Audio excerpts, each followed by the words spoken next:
Hello everybody, welcome back to my YouTube channel. So guys, in this video I'm going to be showing you how to turn off screen time management passcode on your TikTok. If you have forgotten your password, then I'll show you how can you fix this issue. So firstly, let me show you the admin. I'm going to turn it off. It's showing here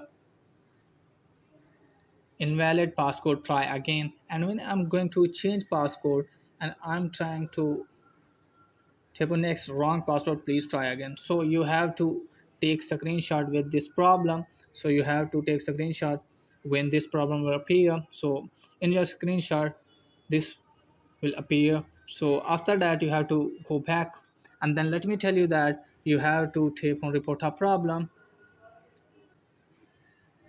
and then you have to tap on suggestion. Here you can see guys, at the second last number, no, and then in more help,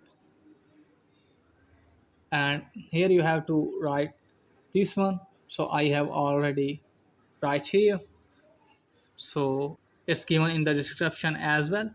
So just simply tap on this and you have to select your screenshot from here, and then just simply tap on report, and your report will be sent to TikTok team, and TikTok team will fix your problem as soon as possible.